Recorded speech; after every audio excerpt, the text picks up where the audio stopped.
Olá, amigos! Está começando mais um podcast. Eu sou o Luciano Lorenzini, seu host para assuntos técnicos, e aqui nós sempre falamos de sistemas, dados, infraestrutura, plataforma e gestão ágil. E o nosso tema de hoje é containers e Kubernetes. E para falar desse assunto, temos dois especialistas na área. Tenho aqui o nosso primeiro convidado, Daniel Carvalho, coordenador técnico de containers e Kubernetes do Prodeste. Seja muito bem-vindo ao nosso podcast. Prazer. E também nosso segundo convidado, João Cosmo, coordenador técnico de DevOps no Prodeste. Muito prazer, seja muito bem-vindo aqui ao nosso episódio. Obrigado.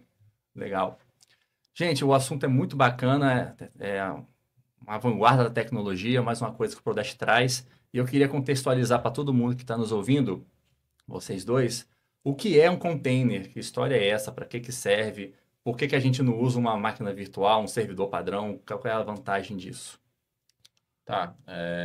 Bem, o container não é tão simples de explicar, mas a gente vai iniciar aqui com uma definição mais simples, né?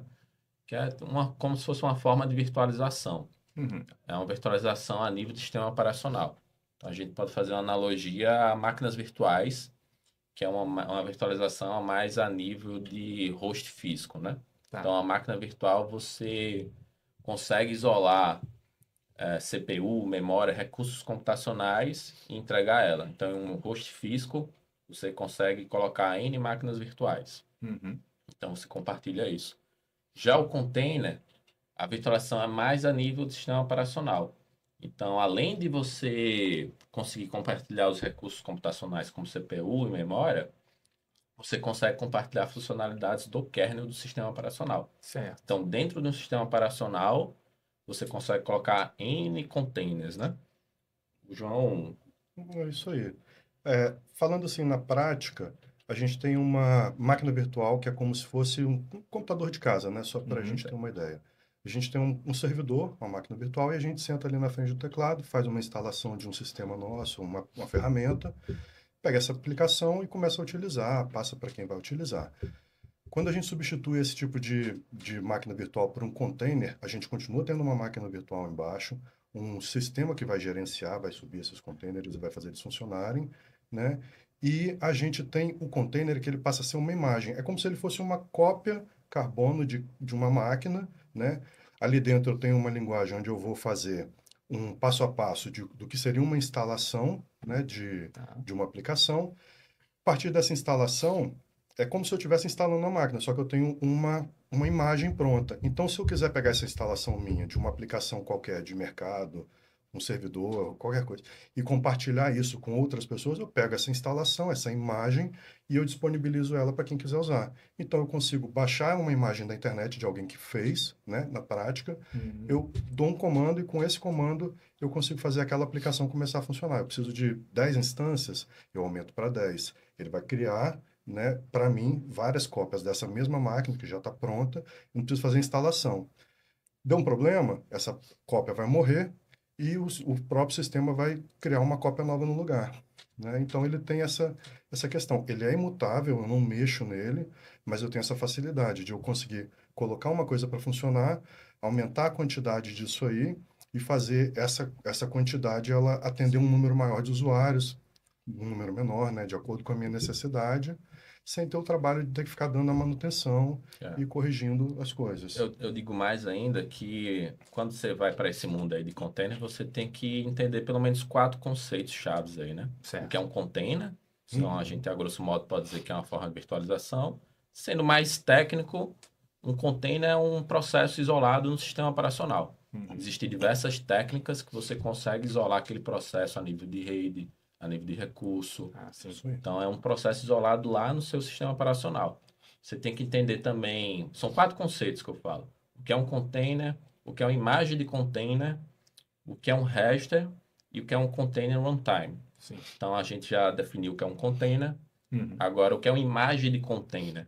Uma imagem de container é como se fosse uma receita de bolo que você vai dizer, minha aplicação ela precisa de tais dependências. Então, você vai escrever lá um arquivo que vai dizer, minha imagem precisa disso, disso, disso, e eu vou pegar, vou empacotar aquilo ali, e aquilo ali se chama imagem de container. E você tem um raster, que é o local que fica armazenado essas máquinas. Então, nesse mundo aí, quem já está utilizando essa tecnologia sabe o que é o Docker. Então, a gente tem um Docker Hub, que é um tipo de hash que você consegue colocar a imagem lá, Sim. se Público, não ela né? pública ou privada, depende da forma. Inclusive, lembrando, para quem quiser testar isso de casa, entra no docker.com, baixa o Docker Desktop, instala na própria máquina de Isso é uma das casa, formas de você e aí você já utilizar. consegue usar qualquer imagem que tiver disponível lá. E isso é uma forma de você Isso aí. utilizar. Então, você tem, Se ó, quiser brincar, já pode. isso é um raster. E você também tem um container runtime. Container runtime é o local, é o motor que faz rodar esse container. Certo. Então, quando você vai usar isso no seu sistema operacional, você tem que instalar o container runtime. O Docker pode ser considerado um container runtime. Certo. Então, você instala aquilo, você pega a imagem de um raster e você manda rodar. Quando roda, aí realmente é a definição de container. É um processo isolado dentro do sistema operacional. E isso aí, ele tomou tração há um bom tempo atrás já, que ele foi popularizado pelo Docker, né? Então, o Docker na minha visão, ainda é um grande player que popularizou essa tecnologia, né? Mas, na minha visão, essa popularização se deu mais pelo padrão. Que você tem um padrão de imagem de container e do container runtime. Então, você consegue pegar uma aplicação, empacotar ela, rodar na sua máquina e, de certa forma, fácil você pegar e rodar no servidor, na nuvem, entendeu? Sem precisar fazer muitas alterações. Entendi. Então, mata aquela velha história de, Na minha máquina na funciona. minha máquina funciona. Quem é desenvolvedor sabe, tô rodando na minha máquina aqui, tá funcionando, eu instalei todas as dependências aqui no meu sistema operacional, aqui na minha máquina. Quando vai rodar no servidor, não funciona. Aí o cara chega para a pessoa de operação e diz, na minha máquina tá funcionando. Mas, pô, o que é que você fez na sua máquina? A gente não sabe, né? Aconteceu ontem, um colega entrou em contato, João, quando eu publico esse cara aqui, tá dando um problema de codificação da página, né? Falei, você rodou na sua máquina? Não, minha máquina tá normal. Você rodou em container na sua máquina? Não. Então roda que você vai descobrir por quê. Isso leva à pergunta que eu ia fazer, e você meio que começaram a responder por que que ficou tão popular essa abordagem, mas meio que começam a entender, né? Sim. A Porque do padronização ponto é de de um vista- nível tão alto, tão grande, tão amplo, que você elimina essas particularidades de time zone, de Isso. sistema Do operacional. ponto de vista do desenvolvimento, né, você tem uma facilidade que é o seguinte: o desenvolvedor fala assim, funcionou na minha máquina com container. Se eu tiver um time de 3 pessoas, um time de 100 pessoas trabalhando na aplicação, ela vai rodar em todas as máquinas de todo mundo a partir do momento que o cara baixou o projeto. Se ele tiver configurado direitinho, se ele rodou uma vez, ele vai rodar sempre. Né? Então, você consegue padronizar. Você consegue ter uma ferramenta que ela vai ter o mesmo comportamento, seja na máquina de 100 desenvolvedores ou no servidor, né? E isso do ponto de vista de desenvolvimento, de facilidade, isso aí é muito bom, porque você tem uma capacidade de prever o comportamento daquilo ali, você tem capacidade de medir o desempenho, você tem capacidade de ver aquela aplicação funcionando, replicar ela em qualquer lugar e ela vai funcionar, seja na sua casa, seja no servidor, seja do outro lado do mundo. Isso é Muito importante para o desenvolvedor, isso é importante para a infraestrutura, Sim, né? para manter funcionando também. Porque aí você mantém o mesmo padrão para todo mundo e não tem surpresa, né? Aquilo ali começou de um jeito, aquilo ali vai continuar daquele jeito. Isso é muito importante, isso é importante para todo mundo no processo.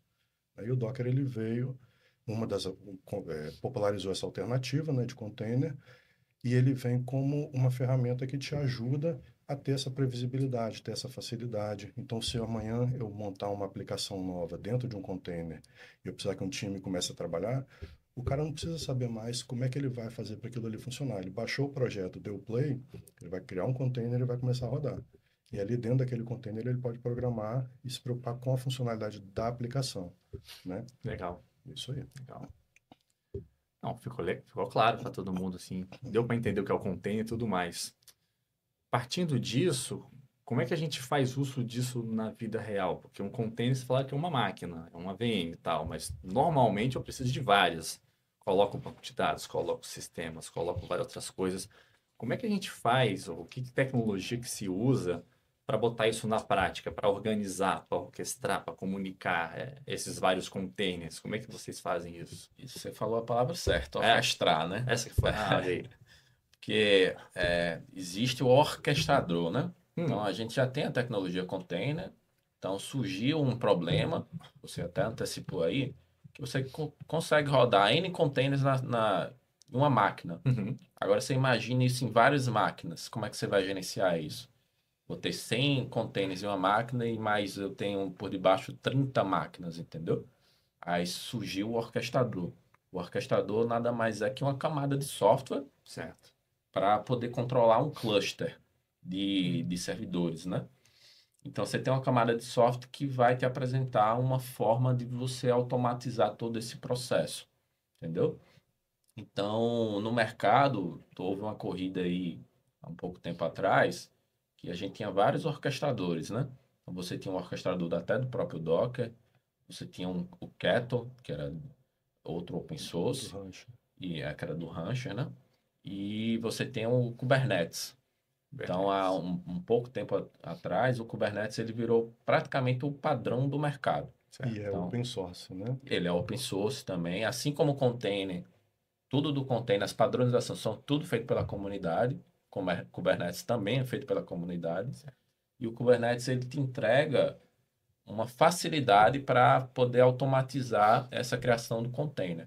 Para você entender um pouco sobre o orquestrador, o Kubernetes, sim, a gente não vai entrar em detalhes porque é bem complexo, né? Tá. Mas você pode entender como se fosse uma máquina de estado, onde você vai definir uma configuração para ele. Você diz, eu quero rodar 2 containers de uma aplicação. Eu quero que você rode isso. Independente de onde esse container está, vamos supor que eu tenha um cluster de 20 nós. Independente de onde for, o Kubernetes vai lá, vai pegar aqueles 2 containers e vai manter aqueles 2 containers da forma, assim, se tiver um erro, ele vai pegar e vai subir de novo o container. Então, é um estado.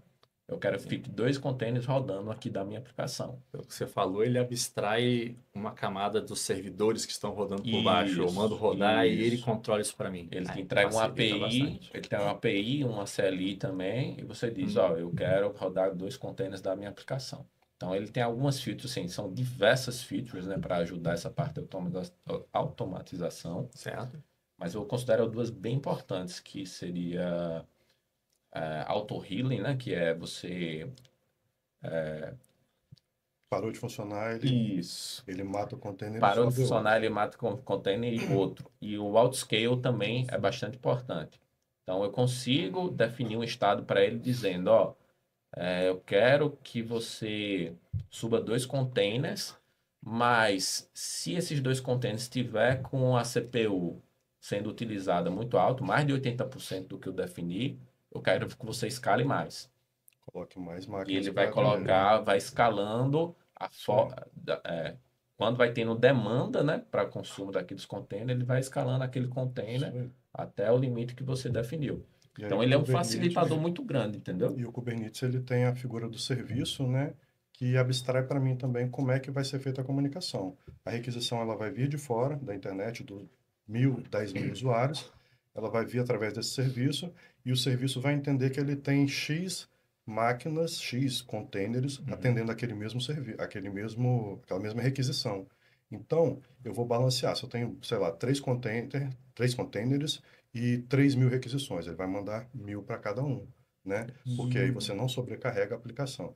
Aí a gente comentou agora há pouco de, ele tem um auto-healing, né? O container morreu. Pô, mas por que não morre tudo? Às vezes o desenvolvedor desenvolve uma aplicação, acontece de ir para produção e tem um problema específico numa funcionalidade específica, que é pouco usada, né? Um usuário solicitou essa funcionalidade, ela quebrou a aplicação por algum motivo, aquele container ele entrou num loop, começou a consumir muita memória, travou. Eu vou lá, mato esse container, subo um outro, né? E aí eu tenho essa capacidade de continuar atendendo os meus usuários, né? Vou dizer uma situação que aconteceu recente.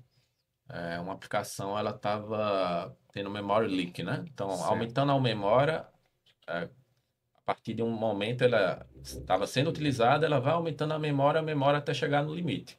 Certo. Então, quando ela chega no limite, ela cai. Se fosse um servidor tradicional, então o operador teria que ir lá, olhar o que aconteceu e subir a aplicação de novo e mandar o desenvolvedor corrigir aquele vazamento de memória, né? Que é o que acontece, inclusive, com os nossos IIS de vez em quando. Então, o que é que o Kubernetes é? Ele é tão resiliente que você diz, ó, eu quero ter 3 containers lá. Então, vamos supor que começou a subir a memória, matou um deles. Aí ele vai ver, matou um, ele não está funcionando, não tem 3 containers aqui, então eu vou subir de novo 3 containers, sobe. Então, de certa forma, ele mascara esse problema, mas é uma coisa que tem que ser levada ao desenvolvedor. A gente consegue, tem formas de monitoramento que a gente consegue ver que está acontecendo um vazamento de memória, e a gente leva até o desenvolvedor. Até ele conseguir solucionar, o sistema ainda vai estar no ar, entendeu? Sim. Então fica bem resiliente. Isso aí. Legal vocês terem falado, porque eu sou desenvolvedor também e já trabalhei muito com servidor tradicional, né? Seja IS com .NET, seja Tomcat com Java. E a gente sempre tinha essa situação, né? Você tem um volume X de pessoas na sua aplicação, a gente provisionava 3, 4 servidores e deixava lá. Tinha momento do dia que era pouco usado, aí ficava 4 máquinas lá rodando, sem uso. Uma quantidade de recurso absurda alocada. E às vezes tem momento do dia ou do ano que é o contrário. Às vezes está tendo alguma coisa sazonal na empresa, no governo e tal. Que aí os 4 são insuficientes, a gente correr igual os malucos para levantar mais uns 2 ou 3 meio que na cara e na coragem. Isso já por si só já é um trabalhão. A gente gasta recurso e tem que ficar batendo cabeça. Isso aí que é mais ou menos o que o auto-scaling faz, né? Ele faz tanto para alta demanda quanto para baixa demanda. Quando está em alta demanda, ele vai subir os seus containers. Sim. Quando está em baixa demanda, ele vai dizer, não estou utilizando mais. Então, eu vou pegar e vou para a quantidade mínima aqui desejada. Vou liberar essa memória, vou liberar essa memória para outra aplicação. Querer usar. Isso aí. E o problema da memória que você falou também era um outro caos às vezes, porque levantar um servidor IS, às vezes um Tomcat, quem cuida desses servidores, às vezes é complicado de manter e tudo mais, acaba colocando umas 2, 3, 4 aplicações lá dentro para aproveitar o servidor. Isso. E aí numa dessa que você falou, uma aplicação começava a comer memória, derrubava um servidor e eu matava mais 4 aplicações que não tem nada a ver com a história. Aqui é o contrário, né? Fica todo mundo isolado, se um morrer, não atrapalha o outro. Pô, isso é muito bom.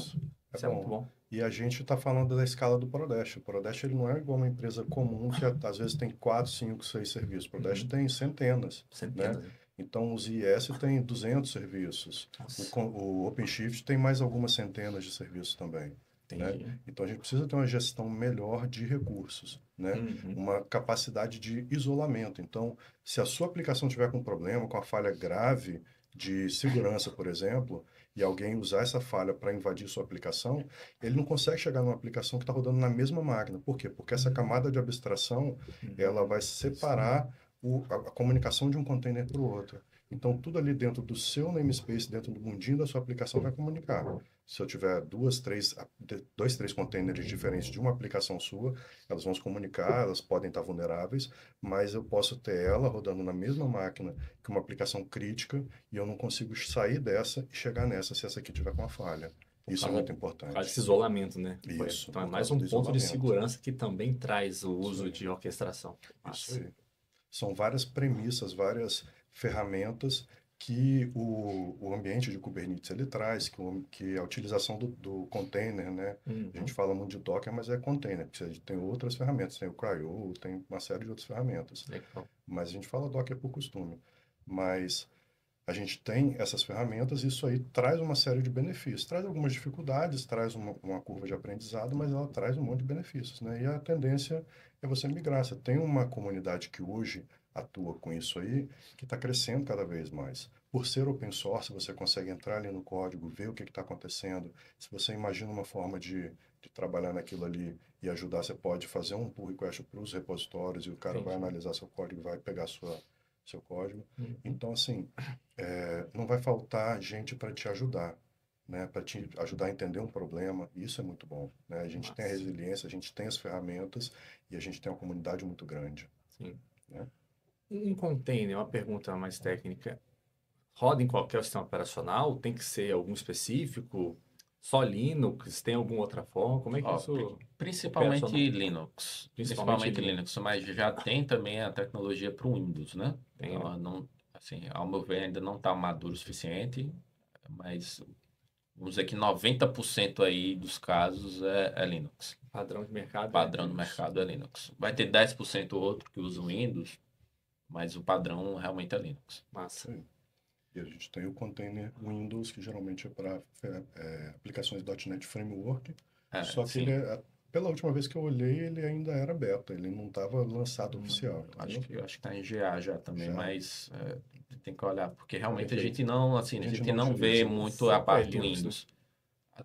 Por que isso também, né? Porque essas técnicas de isolamento do container, elas são do Linux. E isso não é novo, isso vem de muito tempo. Isso vem de muito tempo dessas Da técnicas. forma como os processos do próprio sistema operacional funcionam. Exatamente. E como é que você faz a parte de isolamento. Então, no Linux já existia. Isso não é novo para quem realmente entende do Linux, entendeu? Pegaram O que é recursos novo, do Linux e montaram um container. São aí isso, e evoluções. padronizaram, entendeu? Eles Entendi. padronizaram, então ficou uma coisa bem popular nesse sentido, entendeu? Entendi. E muito servidor por aí já roda em Linux, a gente sabe, né? Então, Sim, uma coisa sim. já levou a outra. Sim, com certeza. Massa, muito massa. Falando agora especificamente lá do Prodeste, do nosso órgão que a gente trabalha lá, como que está sendo dado o uso dessas ferramentas? Como é? Que ferramenta que a gente tem? Como é que usa? Usa Kubernetes mesmo? Usa Docker? Como é que... O que é que a gente usa? Qual que é o que a gente adotou? Tá, vou dar um histórico, né? Então, Legal. Histórico é bom.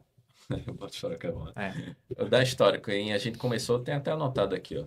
A gente começou em 2017, né? A gente iniciou, Olha, vou dizer até não tão cedo, mas também não tão tarde. já são 8 anos, né? A tecnologia já existia. Em 2017 a gente começou a utilizar o container.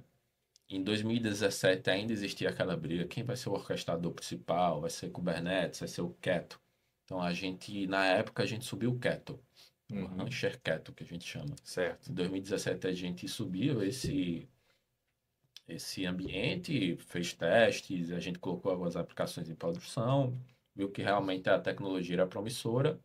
Em meados de 2020 a gente resolveu adotar o Kubernetes. Certo. Então a gente subiu uma instância lá do Kubernetes, tirou as aplicações que estavam no Keto e foi para o Kubernetes. E depois em 2022, ou seja, 3 anos atrás, a gente já viu que esse ambiente ele estava se tornando muito crítico. Então a gente a gente precisava de uma coisa mais enterprise. Então a gente já via aplicações que necessitavam subir em container, por essas características, e aplicações críticas, né? Então agora a gente precisa definir um ambiente enterprise para a gente poder utilizar. Aí foi que a gente encontrou o OpenShift, né? Então hoje a gente adquiriu, em 2022 a gente adquiriu o OpenShift, que ele não é assim, ela é uma plataforma, né? Certo. Então o OpenShift ele usa por detrás o Kubernetes, as mesmas features do Kubernetes, mas ele vai um pouco além. Ele adiciona algumas facilidades a mais para o pessoal de infraestrutura. Então, você tem um Web Console, você tem ferramentas de DevOps, né, de CI/CD, você tem todo um arcabouço para poder você gerenciar o Kubernetes. A gente adquiriu em 2022 e agora em 2025 a gente está adquirindo de novo. Para os próximos anos a gente está com essa plataforma OpenShift. Legal. E aí a ideia do Enterprise também é porque a gente precisa de suporte para esses sistemas críticos, né? Isso não pode parar e ficar na nossa mão para a gente resolver um problema que muitas vezes é da ferramenta. Certo. Então a gente agora tem essa ideia da contratação do suporte oficial de uma empresa, que no caso é a Red Hat, né? Nesse caso. Da Red Hat. Produto. Isso. Por quê? Porque aí se der uma pane na camada de OpenShift mesmo.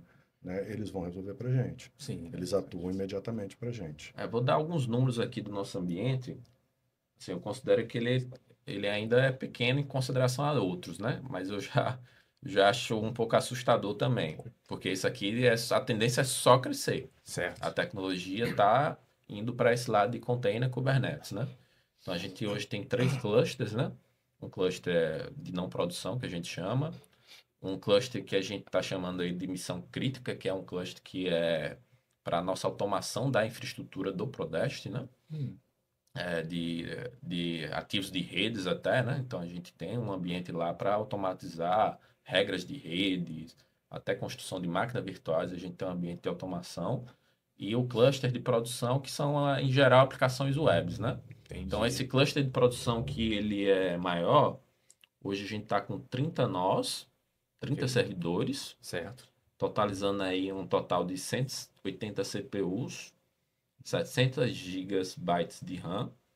E dentro desse cluster de produção, hoje a gente está rodando mais de 1.000 pods, né? 1.000 containers. 1.000 containers já? Já E mais de você 1.000 falou que nem tá tão containers. grande assim. Não, Meu eu Deus, considero que ele rapaz. não está tão A grande. gente está com uma iniciativa que deve subir isso aí para uns 1.500 a 2.000. Não, bem mais até. Impressionante. Bem 700 Não, esse gigas ano. de Estou falando que a gente tem tempo de fazer esse Isso, ano ainda. não, esse ano com certeza chega nesse número mais também, dependendo. Caramba.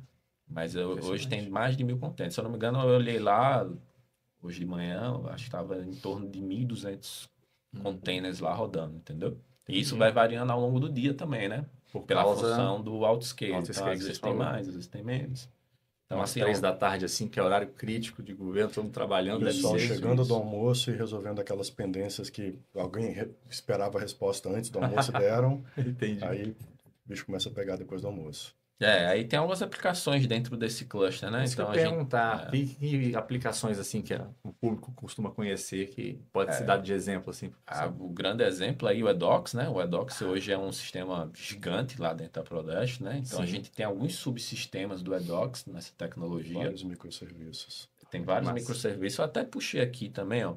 Só no ambiente de produção do Edox, a gente tem em torno de 44 containers lá. Só para Doc já tem 44? Só para Edox tem em 44. Média. Em média, né? Uhum. Porque isso aí foi um dado instantâneo, né? Naquele Uhum. momento. Pode ser que Uhum. hoje, nesse horário aqui, já esteja, sei lá, 50, 60 Sim. containers. Vai subindo e descendo ao longo do tempo. E a gente tem o eFlow também, Flow, sim, famoso. o EO de ouvidoria do Estado. Temos algumas APIs críticas, por exemplo, que fazem comunicação do acesso cidadão com o CIARES e com o eDocs, né? Trazem papéis de todos os servidores para alimentar o eDocs, alimentar o acesso cidadão. Isso está rodando lá. Se isso aí falhar, a gente vai ter um problema muito grave. Aí. Então, é uma aplicação crítica que tem geralmente aí uns 3 a 5 containers, né, para atender. Sistemas de notificação que estão mandando notificação o dia inteiro são alguns, uma quantidade boa também, varia entre 4 e 8, 10 containers, dependendo do volume, né? E a gente tem várias aplicações. Temos o eOuve, que é aplicação de ouvidoria, né, do governo. Ele tem uma série de serviços que compõem a solução eOuve, né, a parte web, administrativa, os jobs, né, os trabalhos que rodam de fundo, e as APIs para responder a web. Né? Isso tudo aí são containers que vão subindo de 1 a 5 containers, dependendo da demanda, né? E tem bastante coisa, né, cara? Tem até que eu chamo aplicações de base, né? Então, você tem cache, né? Cache de aplicação. Você sim. tem Redis. o Redis, né? Os Redis são todos... A gente tem um Redis para cada aplicação, para cada sistema ou conjunto de sistema. Eu também peguei esse número aqui. Só dessa aplicação a gente tem 144 containers rodando lá. Entendi. Então, é bastante coisa, entendeu? Algumas Aí você imagina a gente aplicações, ter que gerenciar isso na mão. né?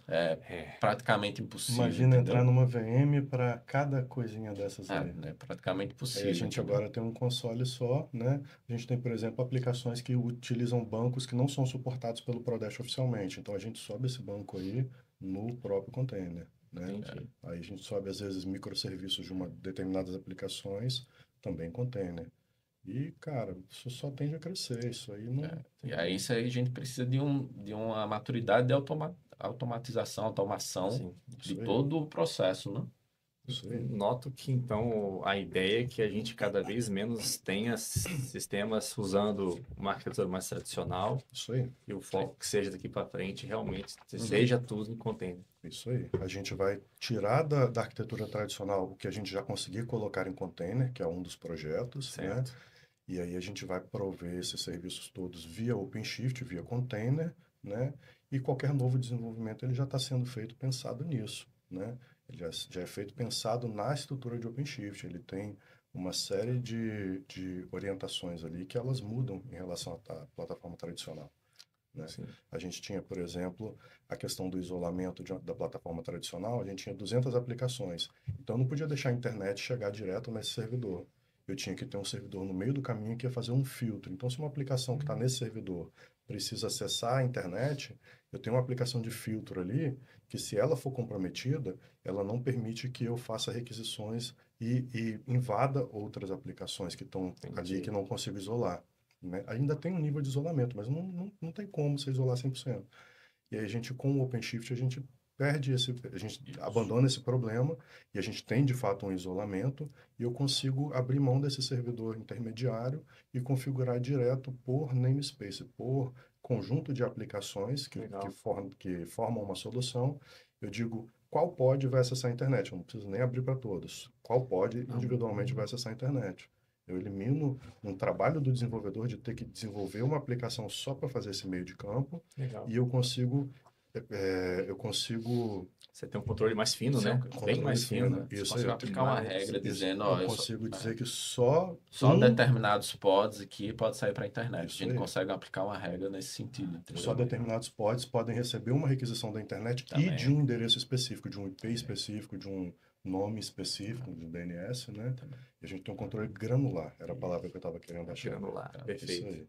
A gente tem um controle agora que permite que a gente tenha muito mais segurança. Né? Muito mais segurança e, estando centralizado isso aí também, a gente consegue ter uma gestão de toda a nossa nuvem de aplicações, né? De um console só. Né? Sim. Isso é maravilhoso, isso é ótimo para trabalhar. Para a gestão nossa do dia a dia. Para a gestão do dia a dia é excelente. Né? E aí entra depois um pouco no que a gente vai conversar mais para frente. Não, tá. Porque o próximo ponto que eu ia levantar, tenho muita curiosidade desse assunto. Eu acho que você já deve... Você trabalha, inclusive, com DevOps, né? Que era o próprio assunto que eu ia trazer.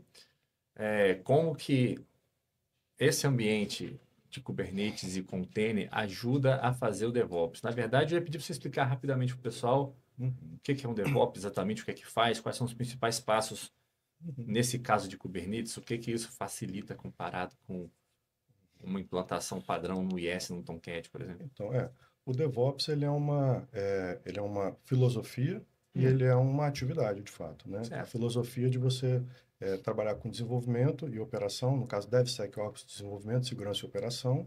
Né?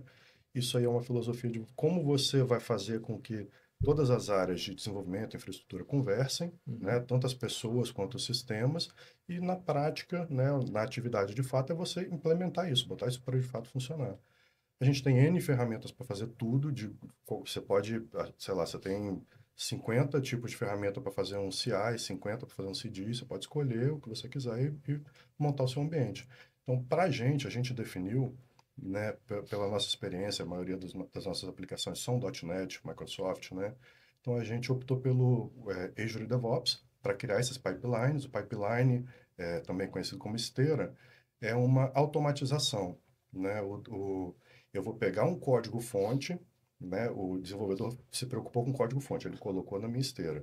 Esse cara vai passando por etapas, processos, até ele chegar no final, virar um pacotinho que vai para um servidor, né?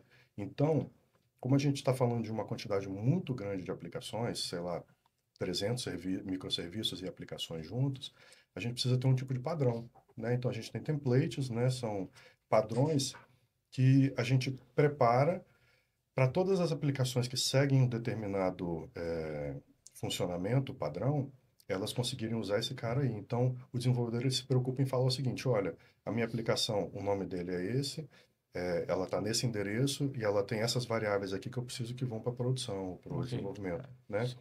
Aí a gente pega esse pipeline, trata essa aplicação, transforma ela em o código-fonte em aplicação de fato, que é o CI, que é a integração contínua, né? Pegar o fonte e transformar em código de máquina, que vai rodar no servidor. E aí a gente tem o CD, que é o Continuous Deployment, a entrega contínua. Eu pego essa aplicação compilada, que virou código de máquina, e eu vou colocar ela nos servidores, onde ela vai virar uma aplicação que vai estar acessível lá no navegador para o cidadão, né? Então, a gente tem esse processo, ele é todo automatizado via pipelines YAML, a gente escreve lá os pipelines, faz esse processo para todas as aplicações.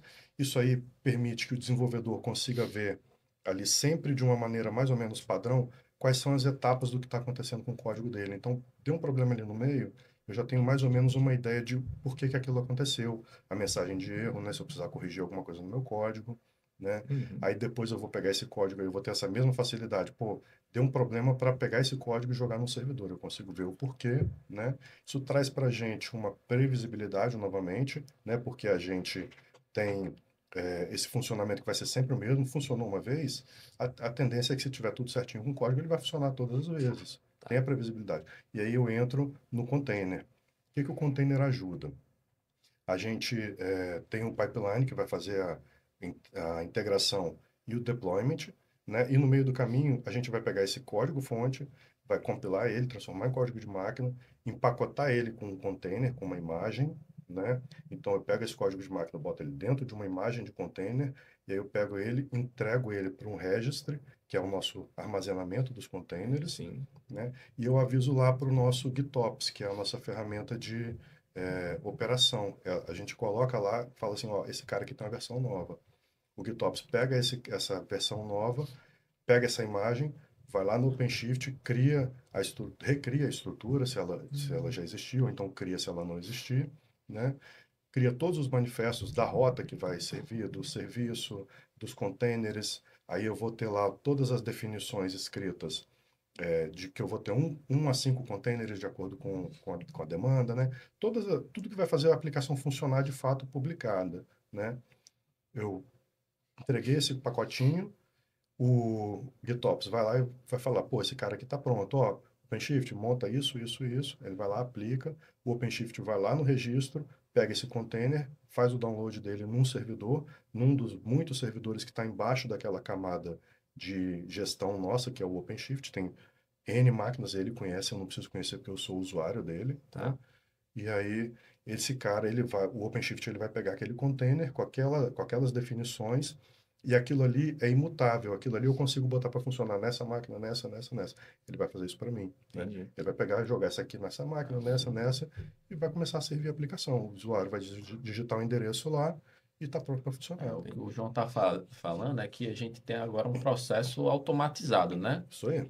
Desde o princípio lá, que o desenvolvedor está construindo a aplicação, ele precisa buildar aquela aplicação, né? Compilar o seu código-fonte para Isso aí. transformar isso em um executável. Pegou esse executável, aí eu tenho que pegar isso e levar isso para o servidor lá em produção. Como é que faz isso? Nos primórdios, né? Então, nos primórdios era o próprio desenvolvedor vai lá, compila, Copia tem um e cola. arquivo. Operador, eu preciso que a minha aplicação esteja no servidor. Pega esse executável aqui e joga lá no servidor. Então, é esse processo que ele está falando de CI/CD, né? Isso. Continuous Integration, Continuous Delivery. Continuous Integration é a parte de compilação e de empacotamento daquela aplicação. Uhum. E o Continuous Delivery é a parte de entregar isso lá num ambiente de produção. Então, toda essa parte aí de automatização, quem faz é o DevOps. Então, hoje o desenvolvedor ele vai ficar focado especificamente em rodar em desenvolver sua aplicação. Sim. No momento que ele vai lá e lá no repositório ele diz, ó, a aplicação está pronta, passa por um processo todo de um pipeline, né, de um fluxo que vai pegar aquele código-fonte dele, vai compilar, vai fazer uma imagem, vai pegar e vai definir uma arquitetura daquela aplicação dentro do Kubernetes e vai jogar lá no ambiente de produção. E vai eliminar o erro humano, né? E eu não tenho mais ninguém botando a mão ali, erros. né? Então o desenvolvedor precisa mandar uma correção urgente. O Edox deu um problema no final de semana e o responsável tem que mandar uma correção urgente. Ele terminou o código dele, falou, pô, esse código aqui eu testei na minha máquina, está funcionando. Ele startou lá o processo, ele tem a certeza que aquele código ali vai estar dentro do servidor funcionando. Entendeu? Por quê? Por causa dessa automatização. Então, entra uma aplicação nova, se a gente tiver mais 200 aplicações novas no futuro, essas aplicações elas vão estar no mesmo padrão, elas vão se encaixar nesse padrão, né? Uhum. E elas vão poder contar com isso, com essa previsibilidade, com essa facilidade de diagnosticar um erro, né? Com a não necessidade de ter alguém interferindo manualmente naquilo ali, para botar para funcionar, Legal. né? E Isso deve trazer uma tranquilidade, uma paz para os times envolvidos, né? Para o traz. desenvolvedor, para a E infra. quanto mais a gente avança nas automatizações, né, mais a gente facilita o nosso próprio trabalho, porque a gente precisa de cada vez menos interação. A gente usa uma ferramenta para fazer o deployment, né, que é o Argo CD, que vai lá no repositório Git, lê a tag, opa, tem uma versão nova, publiquei.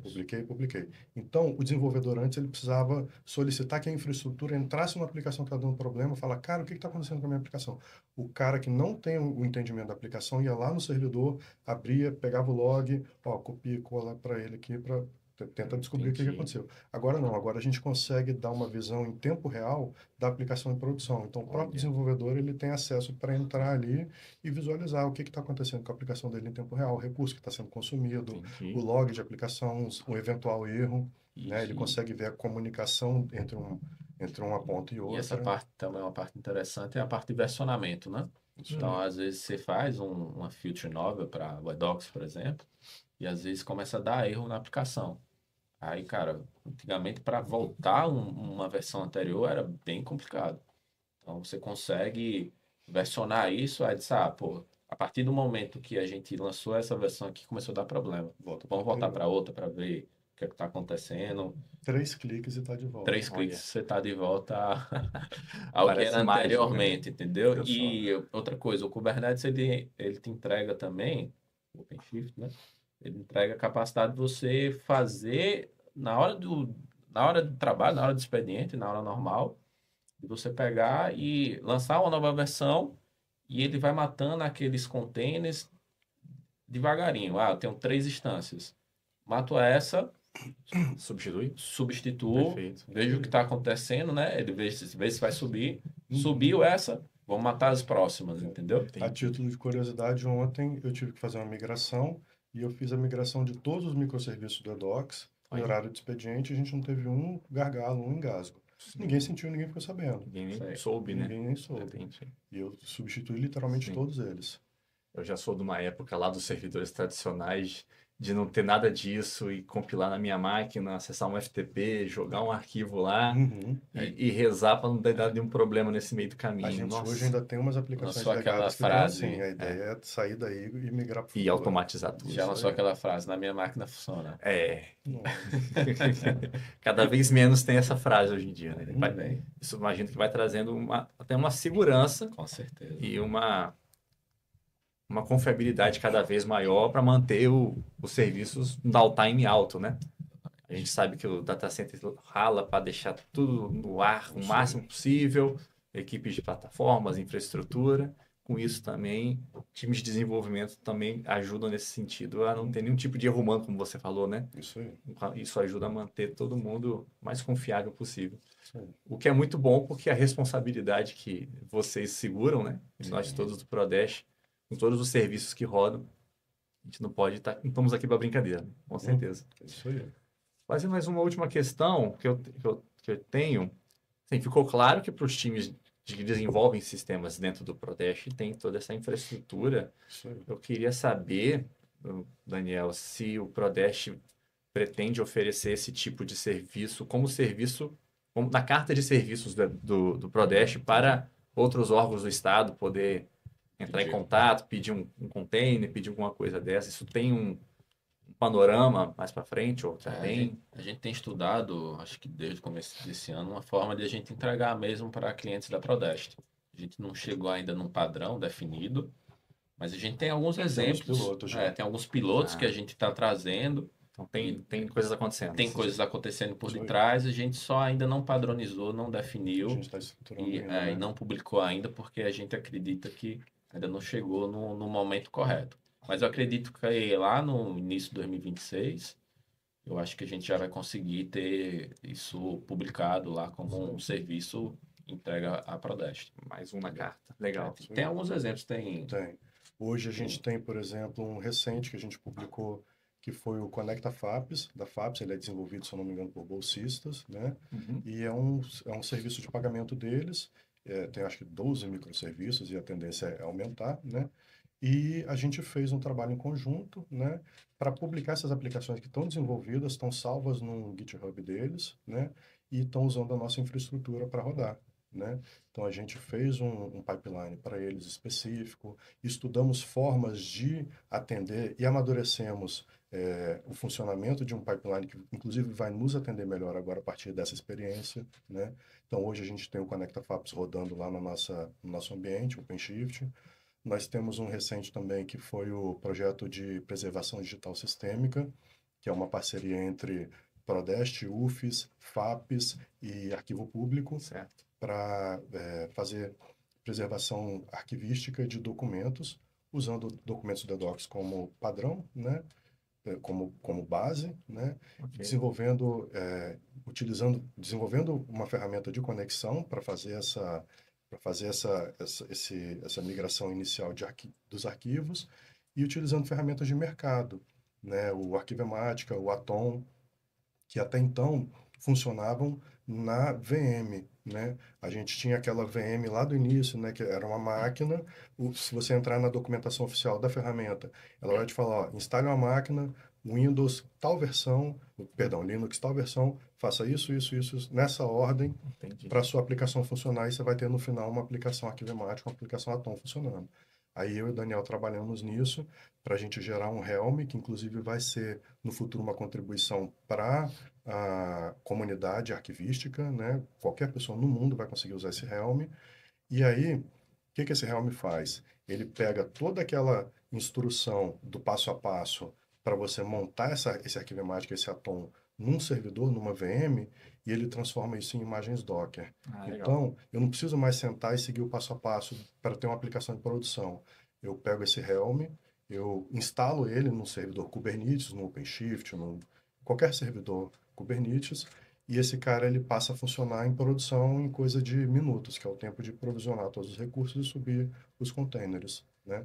Isso aí são iniciativas que a gente tem agora, né, que estão servindo de experiência para a gente avançar na forma como a gente vai prover esse serviço para o Estado, né, para os outros órgãos, e a ideia é, a partir daí, a gente conseguir montar um padrão nosso que a gente vai oferecer como serviço. Legal. Infraestrutura como serviço.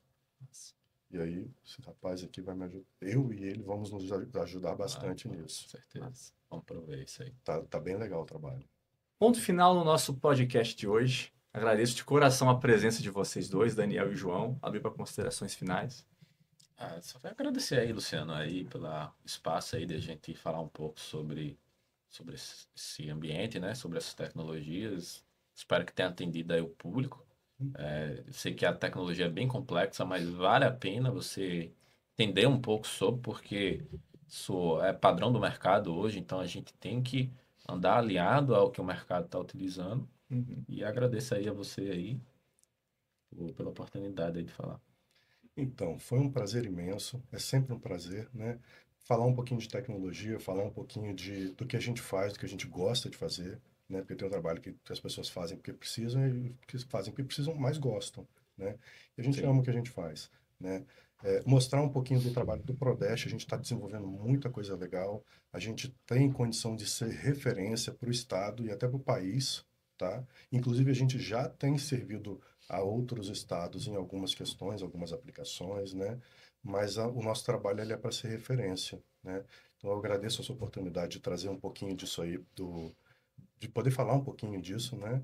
E trazer aqui para as pessoas verem que não é nenhum bicho de sete cabeças, mas é um negócio muito importante. Está no dia a dia do cidadão que vai fazer uma CNH, do cidadão que vai acessar um serviço de Detran, de polícia, né? A gente tem um pouquinho de trabalho em cada um desses lugares e a tendência é expandir e entregar com cada vez mais qualidade, né? Eu te agradeço por a gente poder falar um pouquinho disso. Excelente, gente. Faço um agradecimento especial também a Adéris, que cedeu esse espaço para a gente fazer o nosso episódio. E agradeço vocês também que estão nos acompanhando até o final. Muito obrigado e até a próxima, gente. Valeu!